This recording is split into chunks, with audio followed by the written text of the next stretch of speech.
Abu Daud, nomor hadis 1258. Salat sunnah yang terkait mungkin waktunya dekat dengan salat fardu yang 5 waktu itu, ini dibagi 2 bagian. Ini teorinya supaya dipahami dengan baik ya. Ada yang disebut dengan salat rawatib. Apa artinya rawatib? Kalau tidak tahu katakan. Baik. Apa artinya rawatib? Baik. Rawatib itu jamak dari kata ratib. Apa artinya ratib? Baik. Bukan Allahu alam. Ratib itu adalah sesuatu yang tersusun dengan rapi atau berurutan sifatnya. Tersusun berurutan atau tersusun dengan rapi. Makanya diserap ke dalam bahasa Indonesia menjadi tertib. Tertib kan berurutan, rapi. Ada sholat-sholat sunnah yang waktunya tersusun rapi berurutan dengan sholat fardu. Terletak sebelumnya atau setelahnya. Jumlah rawatib ini itu ada 12 sholatnya. Diketahui jumlah 12 ini dari hadis riwayat At-Tirmidzi. Nama aslinya Muhammad, berasal dari Tirmidz, disebut dengan At-Tirmidzi. Nomor hadis 414 riwayat Ummu Habibah radhiyallahu taala anha. Man shalla 12 raka'atan, siapa yang salat 12 rakaat fi yaumin wa lailatin, yang mengiringi salat fardunya siang dan malam. Arba'an qabla dhuhri, 4 rakaat sebelum zuhur. Baik. Perhatikan, raka'ataini ba'daha, 2 rakaat setelah zuhur. Kemudian raka'ataini ba'dal maghrib, 2 rakaat setelah maghrib. Raka'ataini ba'dal isya, 2 rakaat setelah isya. Wa raka'ataini qabla subhi, dan 2 rakaat sebelum subuh. 2, 4, 6, 8 tambah 4, 12. Jumlahnya 12 rakaat. Siapa yang konsisten mengerjakan ini selama hidupnya, Allah, sebelum dia wafat, terus dia kerjakan sampai meninggalnya, kata Nabi, bunyalahu bihinna baitun fil jannah. Akan dibalas oleh Allah kerja kerasnya ini dengan dibangunkan satu rumah untuknya di surga. Luar biasa. Ini. Nah, Ummu Habibah ketika mendengar kalimat Nabi ini, maka berkata pada dirinya, bima ma'na, laqad azamtu nafsi alla atrukaha tula hayati. Saya enggak akan pernah tinggalkan ini selama hidup saya. Bayangkan enggak? Ummu Habibah itu istri Nabi, orang paling mulia, Ummul Mukminin, di surganya bersama Nabi, jelas sudah punya rumah, kelasnya elit luar biasa. Ketika mendengar kalimat ini yang amalan sunnah, kata beliau, saya nggak akan tinggalkan ini selama hidup saya. Istri Nabi, dekat dengan Nabi, ahli surga, surganya terbaik, rumah paling elit, mendengar amalan sunnah, saya nggak akan tinggalkan. Ada perempuan, bukan di sini, di luar sana, bukan istri Nabi, tidak dekat dengan Nabi, belum jelas status surganya, amalan berantakan, hisab menegangkan. Masya Allah, ditawarin surga, rumah di surga, jangankan sunnahnya, yang wajibnya pun kadang terlambat. Cita-cita masuk surga Firdaus tanpa hisab. Masya Allah. Luar biasa. Nah, ketemu ini, teruskan. Sebentar, teruskan dulu, belum selesai. Teman-teman sekalian, di sini kita temukan ada sebelum, ada setelah. Jelas? 4 rakaat sebelum apa? Zuhur. Dalam bahasa Arab kita tuliskan sebelum, bahasa Arabnya qabla. Zuhur.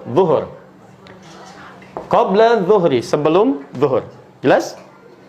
Kalau kita ingin hilangkan kalimat yang kedua, misal ini disebut mudhaf ilaih, kalimat yang disandarkan. Kalau menunjuk kepada waktu, ingin kita buang ininya supaya menunjuk pada kalimat yang dibuang, maka tambahkan ya setelahnya plus ta sebagai sifat. Asalnya qabla, ya, asalnya a, karena ada ya, maka huruf sebelumnya di i. Di qabliyah. Jelas ya? Maka kita dengar kalimat qabliyah zuhur misalnya. Itu maksudnya sebelum zuhur. Baik. Setelah, bahasa Arabnya ba'da. Setelah zuhur, ba'da zuhur. Di setelah, bahasa Arabnya apa? Ba'da. Kalau Anda sudah mengucapkan ba'da, jangan diucapkan setelah lagi. Itu 2 kata yang berulang sama. Paham ya? Kita ketemuan yuk. Kapan? Di mana? Di Masjid Indonesia. Kapan? Udah setelah ba'da asar deh. Setelah ba'da asar. Jadi kalau sudah setelah, itu ba'da. Tidak perlu menyebutkan keduanya lagi. Jelas ya? Ba'da zuhur. Hilangkan zuhurnya, muncul ya dengan ta'nya. Dikenal dengan ba'diyah. Paham sampai sini? Baik, saya simpan dulu ini.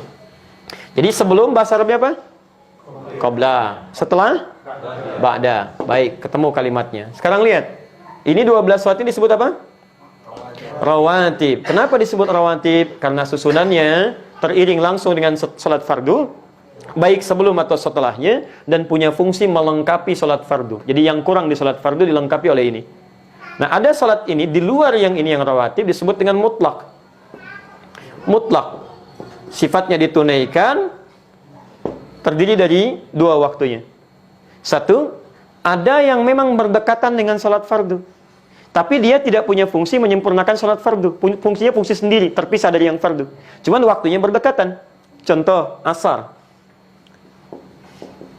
Asar ini ada sunnahnya mutlak 4 rakaat. Ditemukan di Abu Daud nomor hadis 1257. Riwayatnya Ibnu Umar radhiyallahu taala anhuma. Ya, kata Nabi, rahimallahu ra'an shalla qabla al-'asri arba'an. Allah merahmati seseorang yang bisa salat 4 rakaat sebelum zuhur. Paham? 4 rakaat sebelum asar. Baik, 4 rakaat sebelum asar. Saya ralat 4 rakaat sebelum asar. Ini masuk kategori salat apa?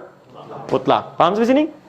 Baik, ada juga yang waktunya terpisah jauh dengan salat fardu.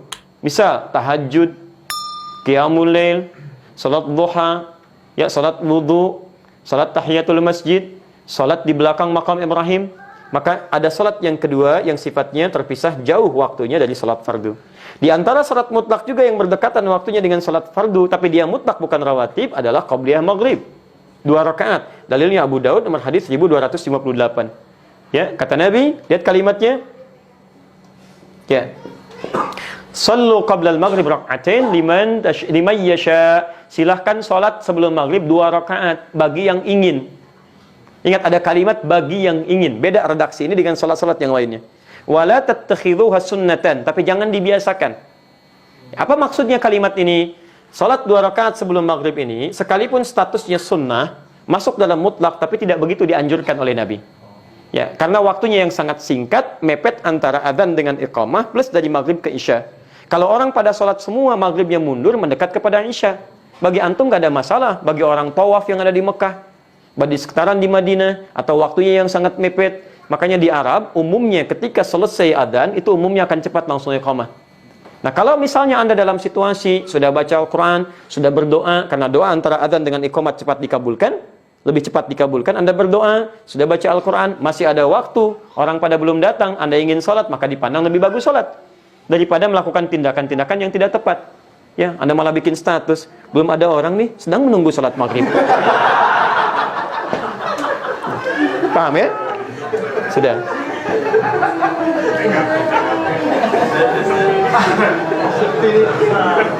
Dah. Baik. Saya tanya sekarang. Sudah? Baik, saya tanya sekarang. Ya, sebelum zuhur ada sholat? Ada sholat sunnah? Apa jenisnya? Rawatib. Setelah zuhur ada sholat sunnah? Apa jenisnya? Baik, sebelum asar ada sholat sunnah? Baik, tidak ada. Yang bilang tidak ada angkat tangan? Yang bilang ada angkat tangan? Yang tidak jelas gak usah ngangkat. Lihat, sebelum asar ada, kan kita bahas. Apa jenisnya? Mutlak. Baik ya, sebelum maghrib ada salat sunnah? Apa jenisnya? Mutlak. Ba'da maghrib ada salat sunnah? Ada. Apa jenisnya? Rawatib. Masya Allah. Sebelum isya ada salat sunnah? Apa jenisnya? Kan saya nggak pernah terangkan. Bagaimana Anda bisa jawab? Saya kan belum sebutkan. Baik ya, belum. Saya nggak sebutkan. Coba lihat, ada nggak sebelum isya? Jangan pernah mengarang, karena mengarang hanya dalam pelajaran bahasa Indonesia. Ya, kalau ada dalil silakan kerjakan. Sebelum isya boleh 2 rakaat, boleh. Masuk dalam konteks mutlak. Karena setiap antara adzan dengan iqamah kebolehan ada salat 2 rakaat. Ini mutlak sifatnya. Boleh. Ba'da isya ada? Apa namanya? Rawatib. Baik. Sebelum apa bahasa Arabnya? Qabla. Baik. Sebelum salat? Qabliyah. Baik. Setelah apa bahasa Arabnya? Ba'da. Setelah salat? Ba'diyah. Baik. Qabliyah zuhur ada enggak? Ada. Berapa rakaat? 4 rakaat. Ba'diyah zuhur? Berapa rakaat? 2 rakaat. Baik. Qabliyah asar? Ada. Berapa rakaat? 4 rakaat. Apa jenis qabliyahnya? Mutlak.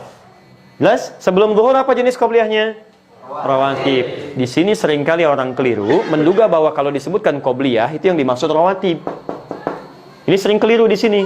Sehingga ketika disebutkan nggak ada qabliyah asar. Ada qabliyah asar, yang nggak ada itu rawatib sebelum asar. Jelas ya? Qobliyah asar ada jenisnya disebut dengan mutlak. Di qobliyah itu nama umum bagi setiap salat yang ditunaikan sebelum salat fardunya. Jenisnya bisa mutlak, bisa rawatib. Paham sampai sini? Alhamdulillah. Allahu Allahu Allahu Allah Allahu Allahu Allah